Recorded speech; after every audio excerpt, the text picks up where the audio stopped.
So, introduce the people here. I'm John McNamara. I'm a software engineer, engineering manager in DPDK, ex-developer.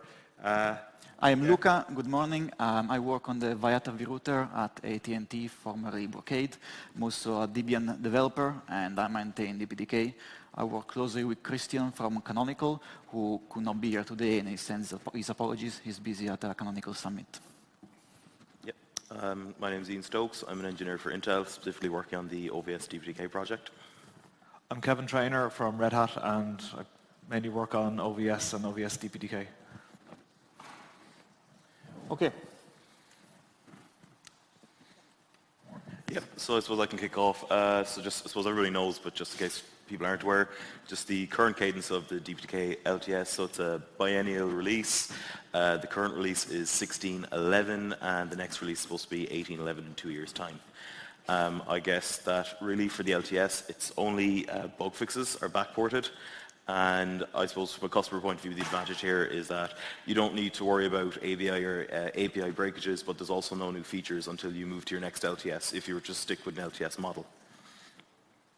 So a few data points. I think, Kevin, maybe you want to talk through this one? Yeah, so I want people to guess how many bugs there was in the first point release of 16.11. 0. 0. So 50? 1. Higher or lower? 1 million. Okay, so let me click it on. So there was 100 in the first point release, so that would have been 3 months after the 16.11.0 release. So the next 3 months, do you think it went up or down? Okay. Down? Okay. Down. Okay. So it went up. And then the next 3 months later, up to from the 6 to 9 months past the 16.11.0 release. Higher or lower? It's like a game show. Down, yeah, slightly down. Okay, but still quite a lot. Now, obviously, some of these are maybe documentation and test PMD, so they're not core libraries. But I think there's also stable releases, and it indicates that even past the kind of stable release timeframe of the .1, there's still quite a lot of bugs that can come into LTS. So I think that kind of shows the value to users and consumer of DPDK who use an LTS, that those bug fixes will still come in. And so there's actually around 300 post 16.11.0 bug fixes. And yeah, I think we all think Yuna is doing a fantastic job, so just want to acknowledge that. As an additional data point, the new Debian release stretch, which went out in July, shipped with 16.11 as so it's going to be very useful, as the maintenance windows is 5 years. So we are using it, and we are very happy users of it. And also, just one thing is not to focus on the bug word, but the fixes part of it. So yeah, there's bugs with fixes. So anybody with a project engineer managing hat there, worried about bugs, is going in. So they're getting fixed. They're getting fixed. Yeah, I suppose just building on top of that, really, it's kind of obvious that there's an advantage to having the LTS, but just wanted to call out specifically like the advantage of what this brought to OVS DPDK. So OVS has a 6 months release cadence, and we normally backport fixes or any bug fixes to the latest releases. I think OVS 2.7 was released in February of this year. And in that 2.7 release, we moved to using the 16.11 LTS. So previous to this, the DPDK component of OVS was considered experimental by the community. And one of the contributing factors to removing that experimental tag was actually that we now had an LTS release with kind of a roadmap about how bugs would be backported and how that would actually encourage the community. So it wasn't the only thing, but it's just good to call out that this is kind of, the LTS is actually having a knock-on effect into other communities and how DPDK is viewed, and it's kind of improving, I would say, its actual viewpoint and standing in the community, so that it's not just a toy to play with anymore. It's starting to have kind of a roadmap, and that's really important from other communities' point of view. I would say not only with the community, but with like consumers of OVS DPDK, like large telcos. It's to us it's maybe just a small patch, but to them it's a big deal. Okay, it's not experimental anymore. We know it's not going away next month. Yeah, exactly. But with everything, right, this has opened up kind of a new debate in the OVS community, and essentially this resolves around, well, when should we change DPDK versions, and should we just stick with an LTS only? So there's obviously the yes argument, which would be, well, look, let's just stick with LTS. It gives you the stability. There's no API breakages, and it's very clear from a customer point of view where that's going. The no point of view then is, well, the community isn't willing to wait 2 years for a new feature, and that's the downside of it. So just to let people know, like OVS 2.8 came out about a month ago, and the actual change was that there was a lot of work going on with hardware offloading, so we had actually moved to DPDK 1705 just to enable that work. And that was a conscious decision taken by the trade office, just that the technological gain was valued more than the bug fixing. But now there's still stable releases with 1705, so that's an advantage. But again, it was kind of a hard decision for the community to make, but just at the end of the day, 2 years was just too long. It was essentially felt to kind of block this work. Yeah, and something else on that is that, so OVS takes the policy that any recent branches, they backport bugs to. They do have LTSs, and the only real difference is really the amount of effort they would go to backport a patch to that LTS release. So, if a user takes an OVS 2.7 or 2.8, they will essentially, even if it's not officially an LTS OVS, they will get bug fixes backported on point releases. So it's really nice then to have a DPDK version that is an LTS as well. So for the complete package for a consumer, they get an OVS with bug fixes, plus also using a DPDK with bug fixes. But as Ian says, it's not always possible to say an LTS because there's some new feature and sometimes it moves on. So I guess with that kind of in mind, we just came up with some recommendations. So John, if you want to talk through these maybe? Yeah.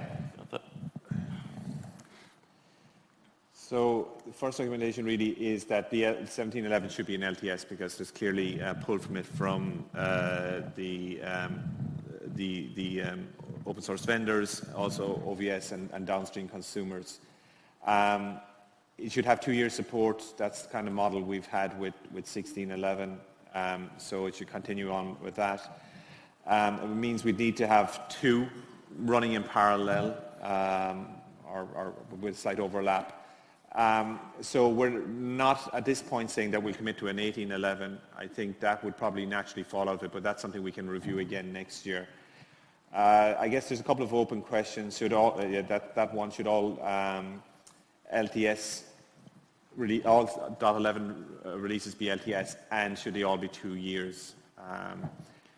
My recommendation was yes, they should be, but we can revisit 1811 next year.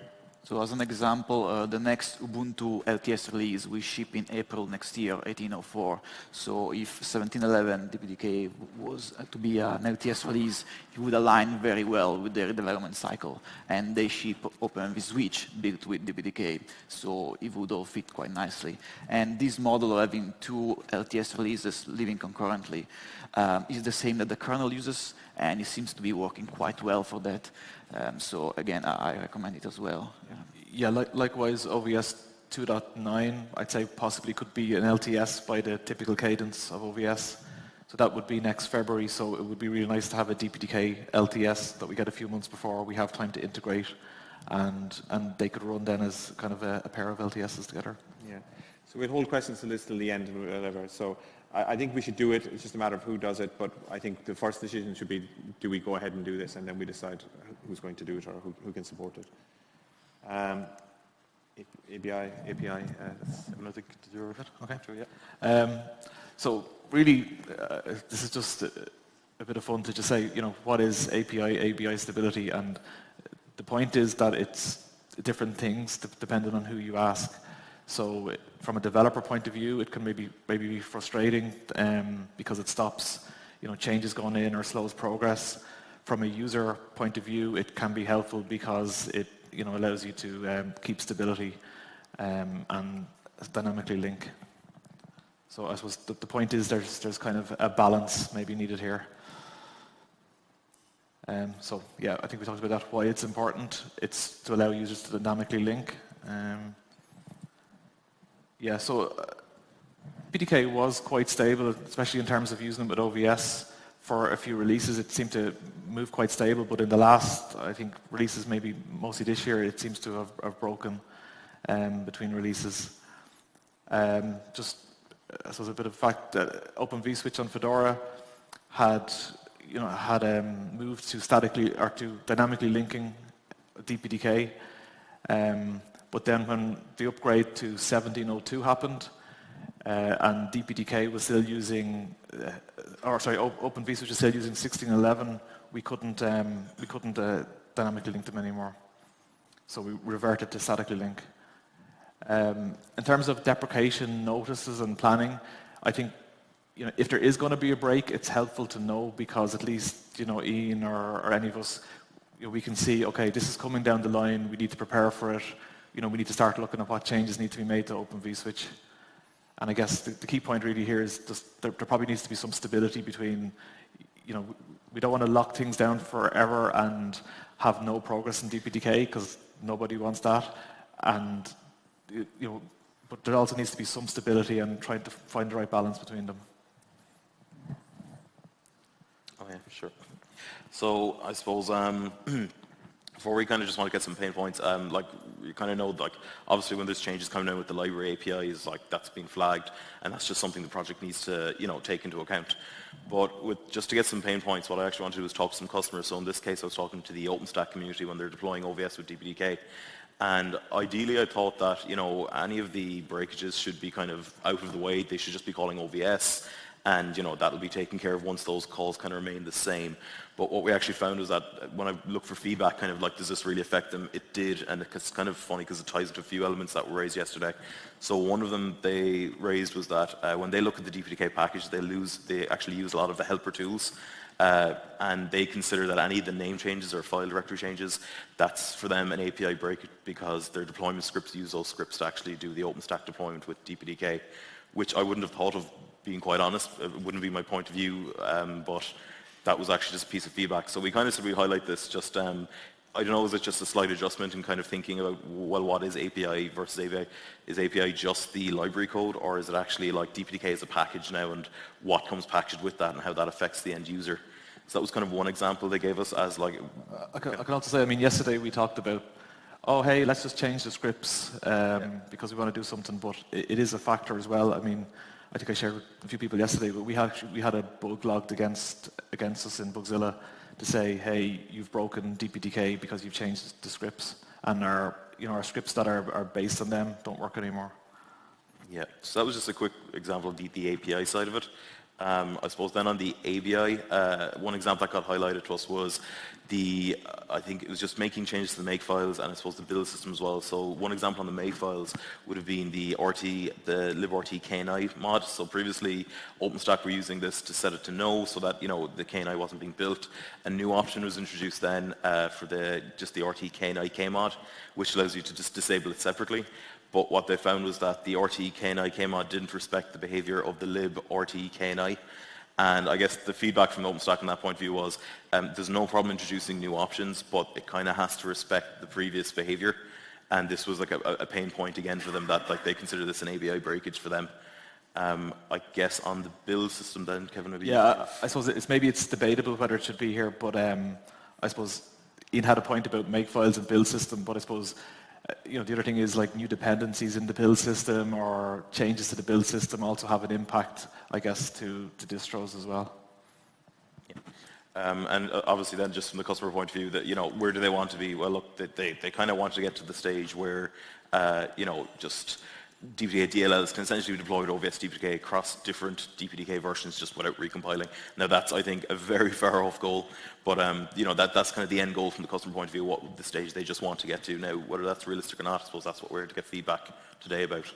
I suppose, Luca, yesterday someone asked if anybody ever tried moving to a new DPDK version without rebuilding the applications. And we did, and the result was a bloodbath. Because there was something we didn't consider, which is there is cross-libraries dependency linkages as well. So when a library gets an ABI bump and becomes from libbar1 to libbar2, the application will still link to the old one.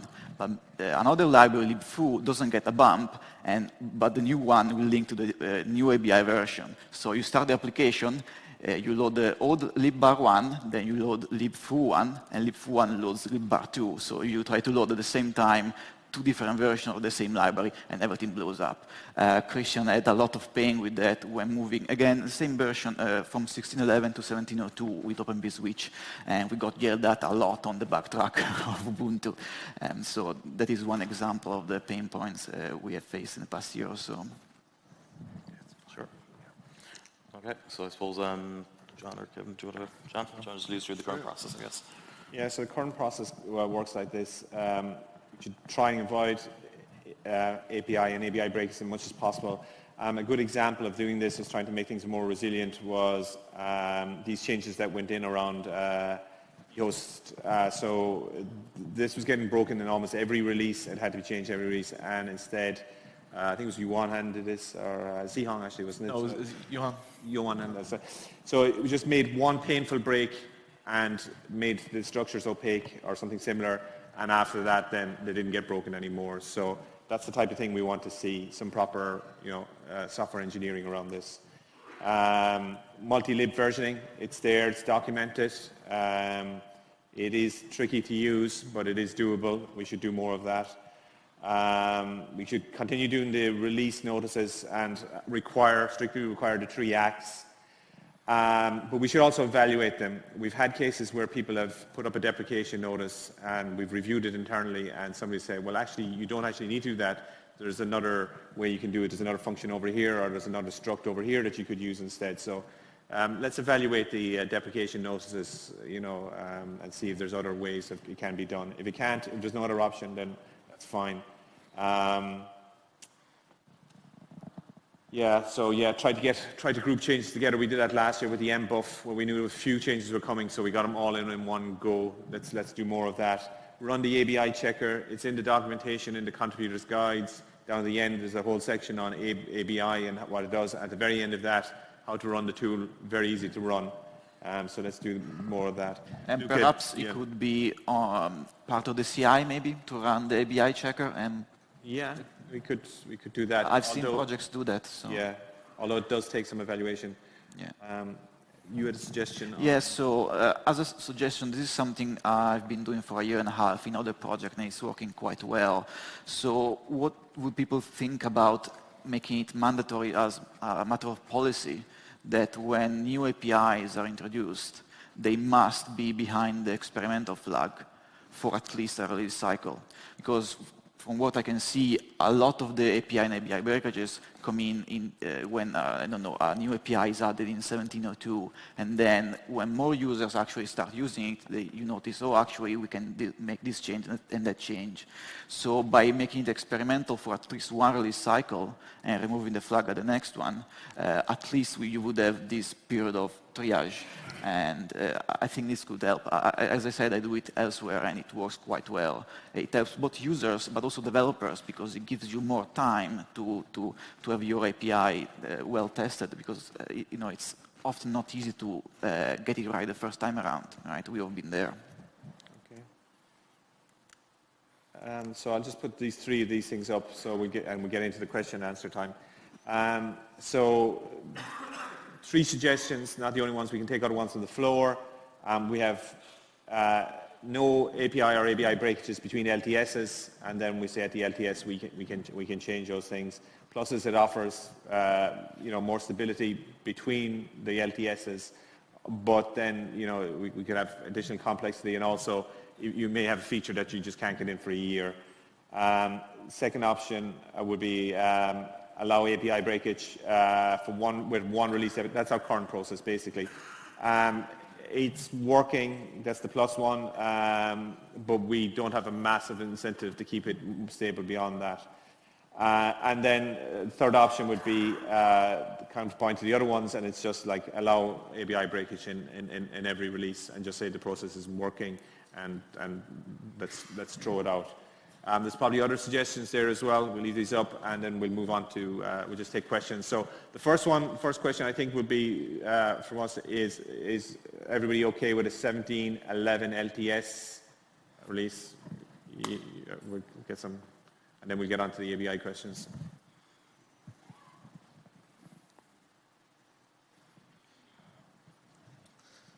From my perspective, I think it would be very good to have this LTS with 17.11, and I know at least Mellanox is supporting it. We have only one issue to solve, because you are giving a lot of kudos to Yuan Han, and thanks to him. And he's managing a lot of stable releases for now. I know he's okay to start managing 17.11 as a LTS release, but there is one condition: we must find someone else to manage other stable releases like the old 16.11 LTS one. Yeah, and that's fair. I think Yuan has been doing a lot of work, and it's only fair that other members of the community step up to do the stable releases or maintain the LTS releases. It's, you know, it's not overly complicated work, but it's work that needs to be done. We're hearing a lot of voices of people saying that they want this, so I think other community members need to step up and provide this, provide support and provide extra support into the community for these. I think a lot of companies are also already providing maintainers. Some companies aren't. I think it's kind of time for people to kind of evaluate that, what contributions they're putting in, apart from patches, and look at those. So I think we need people to step up for this and not put all of the burden on you one hand. Agreed. Yeah, and we have already 4 people on stage. So Run! It's an open discussion.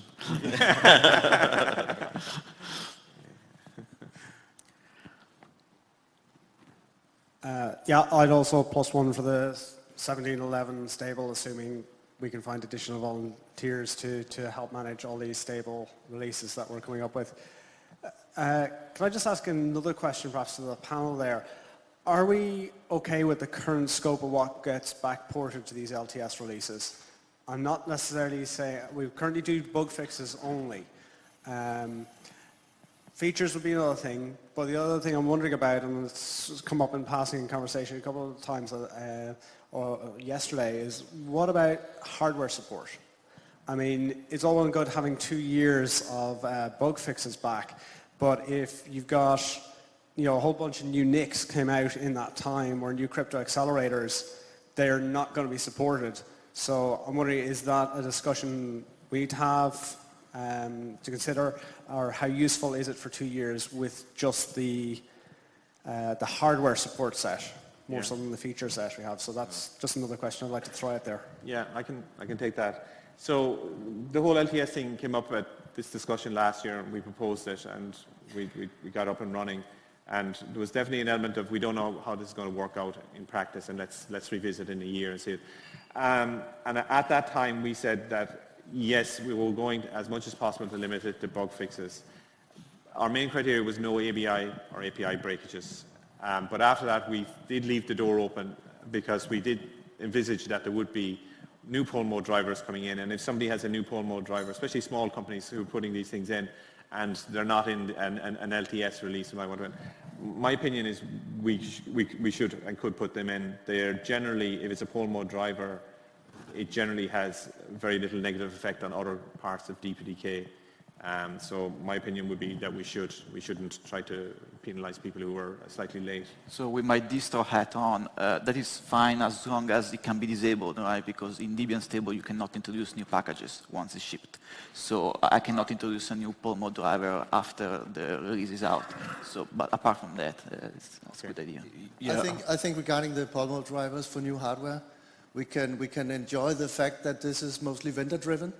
So if the long-term support release allows a new vendor to add a driver that is already adapted to an older version of DPDK, the LTS support, it should definitely be allowed. I think so.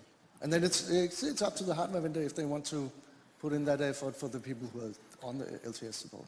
Yeah, I'd be of the opinion it should really be bug fixes only, because definitely I think from a distro perspective we would want to turn off those new PMDs, because it's supposed to be long-term stable. If there's new code going in, it could cause new problems.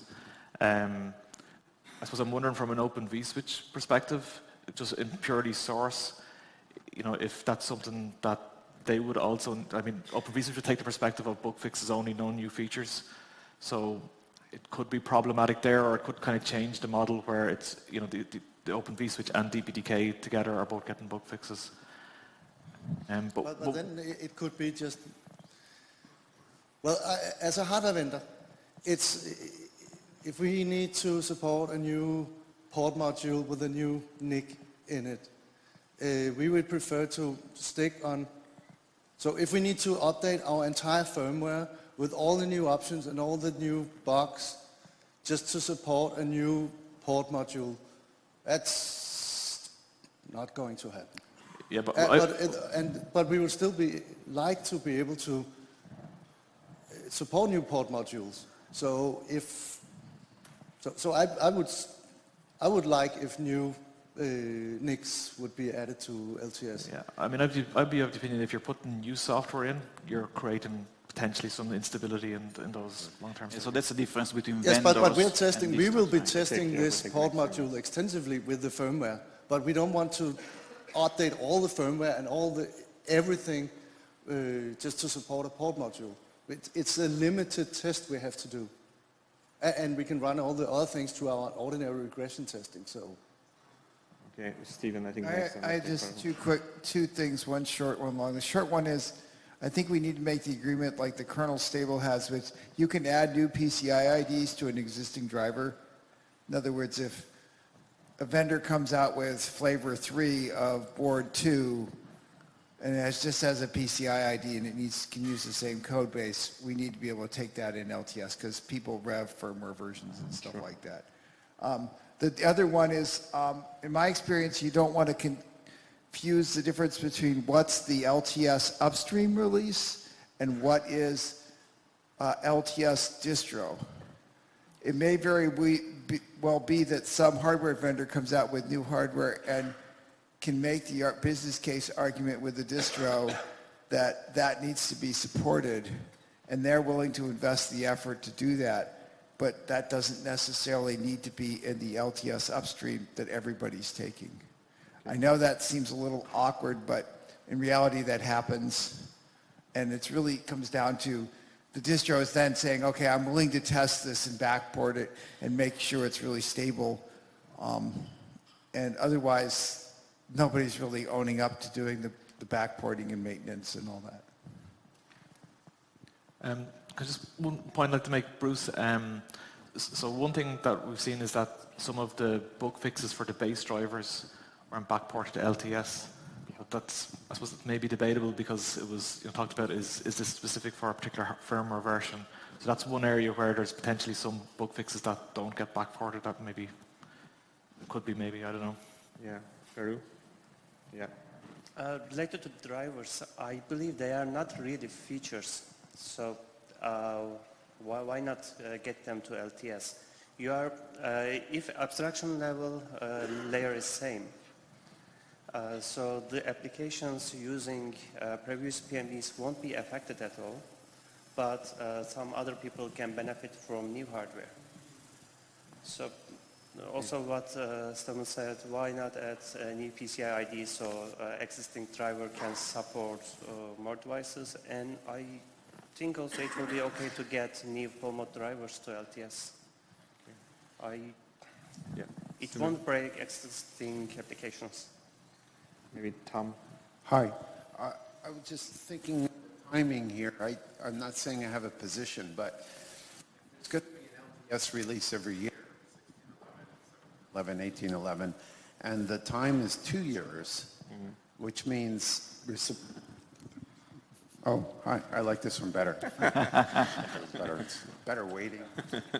And then the consumers, VPP, FIDO, OVS, are probably going to come out with a stable release 2-3 months, like the VPP, the cadence is, like right now, the 1710 is coming out, 1701 should plan to use DPDK from this 1711 will be in VPP 1701.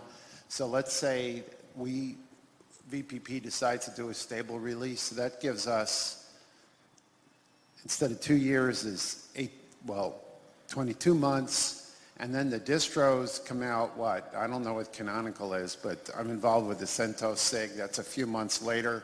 Maybe it gets into the distros. I'm just trying to think of the timing versus the steps between DPDK to, say, first-level consumers, our users, like OVS and VPP and whatever other data plane packages, and then the third level of the distros that want to, be able to support DPDK and VPP with a matched release, and DPDK and OVS. I think we have to think through the whole process. It somehow seems to me that if DPDK is going to have an LTS release, it might have to have a lifetime more than 2 years. I don't know. Okay. And there's also the door open there. I mean, it can run on longer than 2 years if somebody steps up to support it. So, yeah. Okay, so this is usually the time where I start loitering by the side of the stage to give people a hint that the time's up, but the time's up. So we didn't get to the LTS or the ABI discussion at all. What I suggest is we take some of that buffer time that Tim has built in, and we use that. We get 20 minutes out of that to discuss the ABI part of it. But from this, what I'm hearing is, people do want to be able to backport drivers. That's coming from the floor. The open source vendors are saying no, that's problematic from them. But I do like Stephen's suggestion that we kind of differentiate between what upstream LTS is and what the actual one that's shipped. So maybe that's a working model we can do it. Okay, so that's good. Good to the, and we'll come back to the ABI one so you can get your thinking caps on about what to do there. Okay, so thanks everybody.